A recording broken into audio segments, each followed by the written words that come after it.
Assalamualaikum warahmatullahi wabarakatuh. Selamat pagi anak-anak semua kelas 6. Bagaimana kabarnya? Semoga sehat dan selalu dalam lindungan Allah Subhanahu wa taala. Kali ini kita akan belajar pelajaran yang kedua, yaitu ketika bumi berhenti berputar. Bisa kita lihat gambar planet. Planet-planet banyak di ruang angkasa dengan pusatnya tata surya yaitu matahari. Nah, ketika bumi berhenti berputar, ini artinya terjadi kiamat. Maka nanti kita akan belajar satu makna hari kiamat, macam-macam hari akhir, tanda-tanda hari akhir, dan hikmah mempercayai hari akhir. Sebelumnya mari kita berdoa dulu. Bismillahirrahmanirrahim. Raditu billahi rabba wa bil islami dina wa bi muhammadin nabiyya wa rasula. Rabbi zidni ilma warzuqni fahma, amin. Amati gambar berikut. Ada gunung meletus, ya, ada banjir bandang, ada rumah terbakar, dan ada gempa bumi. Peristiwa ini, keempat ini adalah peristiwa musibah, ya, tapi skalanya masih kecil. Ini namanya hari akhir juga, tapi hari akhir yang kecil, atau istilahnya adalah kiamat sugro. Ini karena masih peristiwa-peristiwa yang kecil saja dibanding meletusnya bumi beserta isinya. Nah, cermati bacaan berikut. Nanti kalian baca sendiri, ya. Untuk ini dibaca sendiri. Kita akan langsung ke yang C, makna hari akhir. Hari akhir atau hari kiamat adalah peristiwa hancurnya alam semesta beserta isinya. Alam semesta hancur luluh dan semua makhluk di dalamnya mati. Hari kiamat ditandai dengan bunyi trompet sangkakala oleh malaikat Israfil atas perintah Allah Subhanahu wa taala. Hari kiamat tidak diketahui kapan terjadi. Hanya Allah Subhanahu wa taala saja yang mengetahui kapan peristiwa itu akan terjadi. Percaya pada hari kiamat adalah rukun iman yang kelima. Rukun iman ada 6. Ada Allah, malaikat Allah, kitab-kitab Allah, rasul-rasul Allah, iman pada hari akhir, dan yang terakhir iman pada qada dan qadar atau takdir. Kita akan membaca surat Al-Qari'ah yang berkaitan dengan hari kiamat. Bismillahirrahmanirrahim. Al-Qari'ah Al-Qari'ah Mal-Qari'ah wa ma adraka mal-Qari'ah Yawma yakunun nasu kal-farashil mabthus wa takunul jibalu kal-'ihnil manfush fa amma man thaqulat mawazinuh fahuwa fi 'ishatir radiyah wa amma man khaffat mawazinuh fa ummuhu hawiyah wa ma adraka ma hiyah narun hamiyah. Nanti kalian baca, ya, satu-satu baca surat ini sampai selesai. Al-Qari'ah, hari kiamat. Mal-Qari'ah, apakah hari kiamat itu? Wa ma adraka mal-Qari'ah, dan tahukah kamu apakah hari kiamat itu? Yauma yakunun nasu kal-farashil mabthus, pada hari itu manusia seperti laron yang berterbangan. Aneh-aneh, ya. Manusia itu seperti laron. Bisa dibayangkan seperti apa ngerinya, ya. Wa takunul jibalu kan-'ihnil manfush, gunung-gunung seperti bulu yang dihambur-hamburkan. Gunung itu seperti bulu, ngeri sekali, tidak bisa dibayangkan hancurnya, hebatnya hari kiamat. Fa'amma man saqulat mawazinu, maka adapun orang yang berat timbangan kebaikannya, fahuwa fi 'ishatir radiyah, maka dia berada dalam kehidupan yang memuaskan, yaitu kebahagiaan. Wa amma man khafat mawazinu, adapun orang yang ringan timbangan kebaikannya, fa ummuhu hawiyah, maka baginya tempat kembali yaitu neraka hawiyah. Wa ma adraka ma hiya, tahukah kamu apakah neraka hawiyah itu? Narun hamiyah, api yang sangat panas. Naudzubillah min dzalik. Maka baiknya memang kita tidak sampai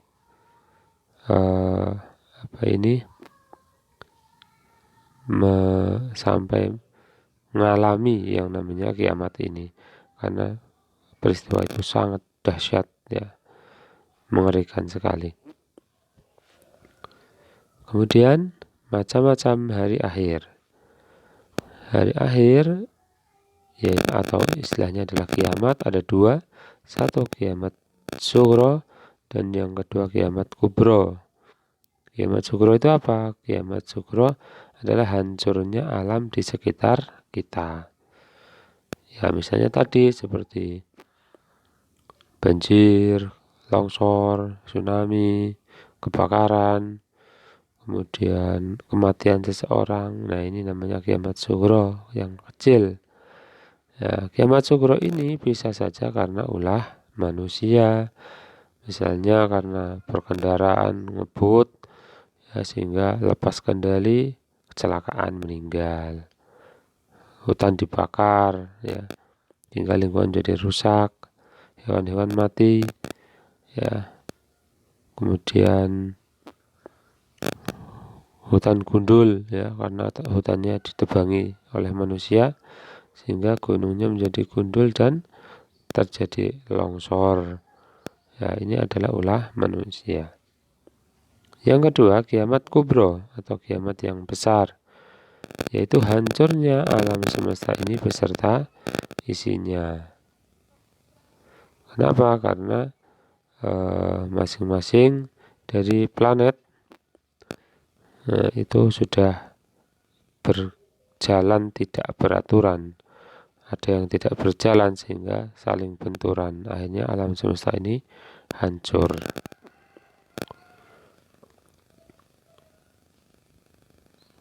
Kita langsung saja ke tanda-tanda hari akhir. Ya, tanda-tanda hari akhir yaitu satu, banyak ulama muslim yang wafat. Ya, banyak ulama-ulama ini, tugas ulama itu memberikan peringatan kepada manusia supaya kembali ke jalan Allah, supaya menjadi orang yang baik di dunia ini. Lah, ketika para ulama ini sudah wafat, maka umat manusia nanti banyak, ya, orang-orang Islam banyak yang berjalan tidak sesuai dengan jalan yang diridhoi oleh Allah, sehingga banyak orang-orang yang tersesat. Yang kedua, ilmu agama dianggap tidak penting.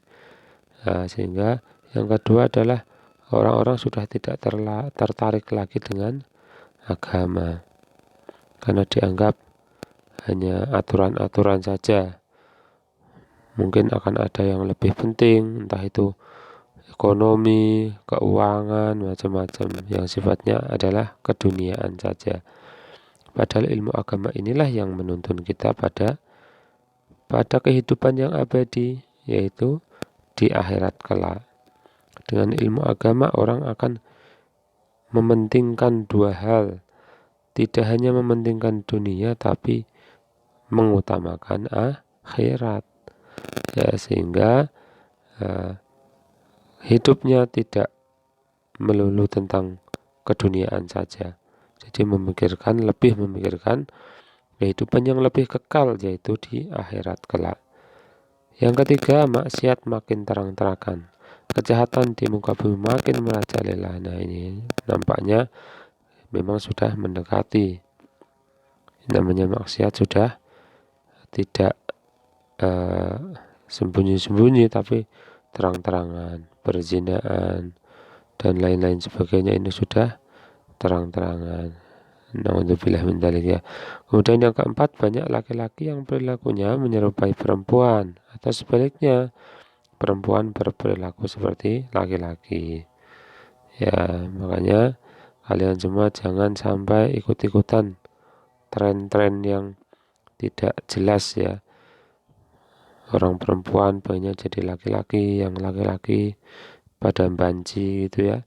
Jadi ini jauhi, karena itu memang tanda-tanda kiamat sudah dekat. Yang kelima, banyak peperangan dan kerusakan di muka bumi ini. Ya, peperangan ini yang akan menyebabkan kehancuran di mana-mana. Ya, manusia yang tidak berdosa ikut menjadi korbannya.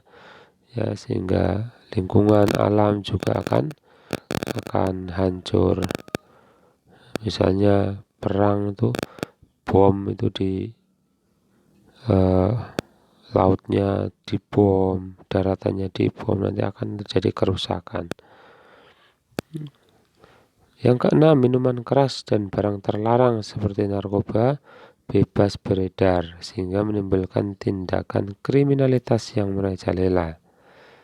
Ya, ketika minuman keras ini akan memicu kriminalitas yang lain, ya, tindak pencurian, kemudian perampokan dan lain sebagainya.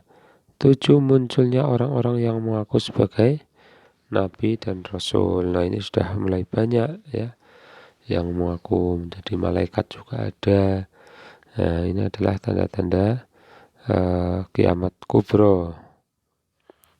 Yang terakhir, hikmah mempercayai hari akhir.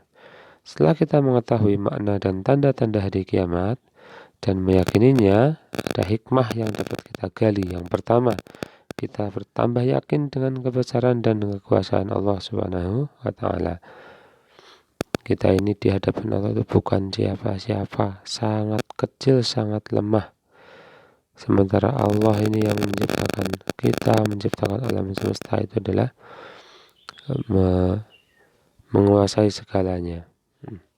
Yang kedua, kita bertambah semangat mengerjakan amal kebaikan. Jadi kapan lagi kita berbuat kebaikan kalau tidak sekarang? Karena kalau nanti kita tidak tahu kapan kita akan mati. Nah, makanya segera, mumpung ada kesempatan ya. Yang ketiga, kita menghindari perbuatan yang dilarang oleh Allah Subhanahu wa Ta'ala. Berkelahi, memakai narkoba, minum minuman keras, mencuri, memfitnah dan sebagainya. Nah, ini hanya akan merugikan diri kita sendiri, apalagi kelak di akhirat nanti. Nah, kalau kita memahami bahwa kiamat itu pasti akan terjadi, entah itu kiamat, kita diawali dengan kiamat sughra dulu ya, kematian ya, kita tidak tahu mau mati kapan. Nah, maka dari itu hindari perbuatan-perbuatan yang dilarang oleh Allah Subhanahu wa Ta'ala. Kita berlindung dari Allah, semoga ketika kita meninggal dalam keadaan yang husnul khotimah, yang baik, bukan sedang minum minuman keras, apalagi sedang berkelahi atau mencuri. Naudzubillah min dzalik. Itu sangat tidak baik. Yang keempat, bersikap jujur, disiplin, dan bertanggung jawab dalam melakukan pekerjaan. Karena kita yakin bahwa apa yang kita lakukan, ya, nanti segala sesuatunya akan dipertanggungjawabkan di hadapan Allah Subhanahu wa Ta'ala. Yang kelima, selalu waspada dan menjaga lingkungan sekitar rumah atau sekolah. Nah, kita peduli lingkungan, ya, membuang sampah tidak boleh sembarangan, karena nanti akan merugikan diri kita sendiri. Misalnya ya, menjaga lingkungan, menanam pohon ya, supaya lingkungan kita bersih. Kemudian saluran air juga lancar sehingga tidak menimbulkan hal-hal yang merugikan kita. Yang keenam, tidak menunda-nunda melakukan amal kebaikan seperti melakukan sholat 5 waktu, mengerjakan PR dan sebagainya. Nah, ini yang harus diutamakan. Maka ketika kita tahu suatu saat kita akan mati atau mengalami yang namanya kiamat sughra, maka tidak boleh lagi menunda-nunda kebaikan. Sekecil apapun kebaikan itu akan dibalas oleh Allah Subhanahu wa taala. Sebaliknya, keburukan sekecil apapun juga akan ada balasannya. Makanya kalau kita ingin selamat dunia akhirat, mendapat ridha Allah Subhanahu wa taala, selalu dalam lindungan Allah Subhanahu wa taala, mari kita perbanyak amal kebaikan. Meskipun kecil tidak apa-apa, yang penting kita berbuat kebaikan. Apalagi sholat 5 waktu tidak boleh ditinggalkan, ya. Nah, kemudian mengerjakan PR dan sebagainya, ini membantu orang tua, ini utama sekali. Demikian, semoga kita bisa mengambil hikmah dari peristiwa atau kejadian yang nanti akan terjadi, yaitu kiamat. Kiamat ada 2, kiamat sughra dan kubro. Nah, nanti untuk tugas kalian seperti biasa latihannya di LKS saja. Terima kasih. Nanti kalau ada pertanyaan silakan pertanyaan di WA ya.